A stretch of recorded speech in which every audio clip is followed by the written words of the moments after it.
Salut, c'est Marco de Top 4 Fun. Aujourd'hui, nouvelle petite vidéo de test d'un jeu vidéo, puisqu'il ne s'agit pas d'un téléphone que nous allons tester aujourd'hui, mais d'un jeu vidéo, et il s'agit précisément de Jelly Defense. Alors Jelly Defense, comme son nom le laisse supposer, il s'agit d'un Tower Defense. Donc en gros, c'est un jeu qui vous permet de construire des tours et de vous protéger de l'invasion d'ennemis qui voudraient vous prendre quelque chose. Alors là, en l'occurrence, on est sur Jelly Defense. Jelly Defense, c'est un univers très coloré, on va le voir ici. Vous le voyez d'ailleurs déjà tout de suite à cet écran. On est dans un univers où vous jouez des petits extraterrestres qui sont tranquillement sur leur planète. Et qu'est-ce qui leur arrive? Eh bien, il y a d'autres extraterrestres qui viennent les embêter et qui viennent essayer de leur piquer leurs petites pierres précieuses. Alors à chaque niveau, vous avez eh bien, la possibilité de construire des tours. Ces tours sont limitées en termes de nombre, tout simplement parce que vous avez des emplacements qui sont spécifiquement dédiés. Et vous avez en dernier élément de protection, donc ce sont les éléments que vous devez protéger, une dizaine de gemmes. Vous avez 10 pierres précieuses que les ennemis vont essayer de vous piquer au fur et à mesure. Alors, comment ils vont vous les piquer? Tout simplement parce que si vos tours ne sont pas assez puissantes, eh bien, il y a des ennemis qui vont passer vos protections et réussir à vous piquer, chacun à tour de rôle, un ennemi par un ennemi, une pierre précieuse par pierre précieuse. Si vous laissez passer 10 ennemis d'un coup, eh bien forcément vous avez vos 10 pierres précieuses qui vont disparaître d'un coup. C'est aussi un jeu qui est intéressant dans le sens où il y a un système d'évolution de progression, c'est-à-dire que vos ennemis vont tout au long du jeu devenir de plus en plus puissants, dans le sens où il y a de nouveaux ennemis qui vont arriver. Et bien vous, pour vous protéger, vous aurez aussi la possibilité d'avoir des tours de plus en plus puissantes. Alors forcément, elles ont un coût ces tours, et vous allez le voir, c'est aussi la mécanique du jeu qui veut ça, c'est que les tours, on ne peut pas les construire comme ça n'importe comment. On a un petit capital de base qui vous permet, donc ici 100 pièces, qui vous permettent de construire eh bien, tout simplement des tours. Donc là pour le coup, vous voyez, je vais installer ma première tour. J'ai des ennemis qui vont arriver. Donc mes 100 premières pièces, maintenant je suis à 0 de crédit, me permettent d'installer mes premières tours. Ma tour va éliminer des ennemis. Voilà. Je vais gagner des pièces, et ces pièces vont me permettre de construire d'autres tours, ou d'augmenter ces tours, celles que j'avais déjà construites. Voilà. Donc c'est la mécanique de jeu est celle-ci. Vous avez les 10 gemmes que vous voyez ici, et forcément si les ennemis arrivent à passer dans le couloir qui est là, eh bien ils vont réussir à piquer mes gemmes, et dès que j'ai perdu mes 10 gemmes, eh bien c'est cuit. Voilà, j'ai perdu la partie. Voilà.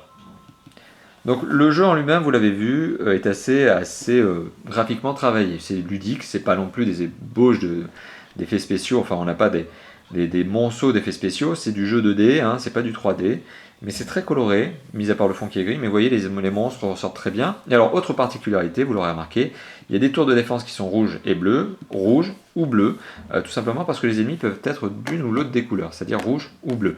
Les ennemis qui sont rouges se feront cibler par des tours rouges ou des tours rouges et bleus.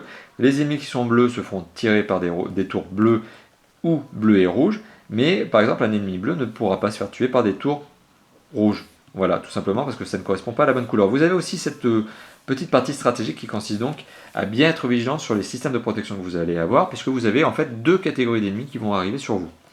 Autre chose, donc les ennemis sont de plus en plus puissants, il y a des nouveaux types d'ennemis qui arrivent sur vous, et à la fin du jeu, enfin en tout cas à la fin de cette séquence, donc là vous voyez par exemple que on a ici encore 5 hordes, vous avez un petit indicateur qui vous dit combien de hordes de monstres vont encore arriver sur vous, et bien à la fin justement de ces 5 hordes, la dernière horde en fait est la horde du boss, qui vient effectivement vous taper la tête.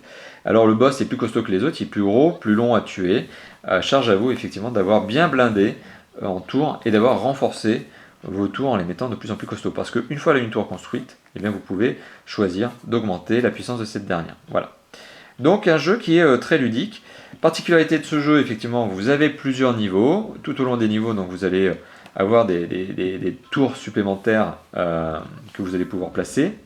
Vous avez donc des options qui vont pouvoir arriver, des ennemis de plus en plus puissants, des tracés plus complexes. Là, on est vraiment sur le tracé de base avec un seul couloir.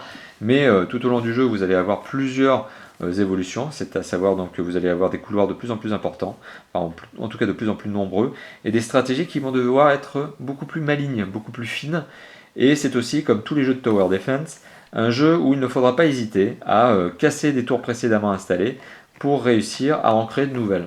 Par exemple, mettons que vous ayez créé un maximum de tours bleus pour vous protéger des premières hordes de monstres, eh bien il se peut que, arrivé à la 10e horde, vous soyez obligé de les casser pour vous protéger et mettre des tours rouges. Alors voilà, et ça c'est aussi un exemple, ce que je suis en train de vous montrer, un exemple intéressant sur deux aspects. Premièrement, il y a deux couloirs, donc les monstres vont m'attaquer par deux directions différentes. Donc charge à moi de bien gérer ma stratégie entre les tours que je vais placer en bas et en haut. Pour éviter, vous voyez, là j'ai placé une tour en haut, mais elle ne me sert à rien, j'aurais dû la placer en bas. Charge aussi à vous d'être très vigilant sur les tours que vous allez placer et de mettre les bonnes tours, justement. Là, j'aurais dû mettre du rouge, par exemple, beaucoup plus efficace, et non pas une bicolore, qui est moins efficace, qui est plus polyvalente, forcément, mais qui est moins efficace. Et j'ai ici un petit arbre, ce petit arbre vert, qui me permet justement eh bien, de chercher les prochaines tours. En fait, là, de base, vous avez 3 tours qui sont déverrouillées, mais ici, vous avez un arbre qui est un arbre d'évolution, en fait, tout simplement, qui vous permet de créer de nouvelles tours, de nouvelles défenses. Voilà, donc c'est ce sur quoi tourne ce jeu, ce sur quoi s'appuie ce jeu, la mécanique de jeu est celle-ci. Donc un Tower Defense bien sympathique, avec un design assez étudié. Certes, effectivement, le fond est gris, mais les monstres apparaissent de couleurs assez saturées, rouge, bleu, c'est vif. Vous-même, vous avez un arbre de compétences, vous l'avez vu, ou un arbre de progression qui est vert. Enfin voilà, et on est dans un univers très ludique, avec cette petite musique que l'on n'a peut-être pas très bien entendue.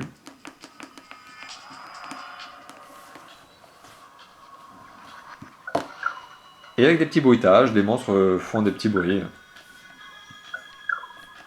Vous allez le voir. Voilà, donc c'est vraiment ludique, c'est un Tower Defense très ludique. Donc il s'agissait de Jelly Defense. Donc merci d'avoir visionné cette vidéo, donc Jelly Defense dont on va voir le panneau d'accueil. Donc merci d'avoir visionné cette vidéo, donc qui était une vidéo de test d'un jeu qui est proposé sur le Google Play, le Play Store, à près d'€1. Voilà, je serai plus précis en commentaire dans cette vidéo en vous mettant le prix exact. Voilà, merci d'avoir visionné cette vidéo, à bientôt, ciao ciao.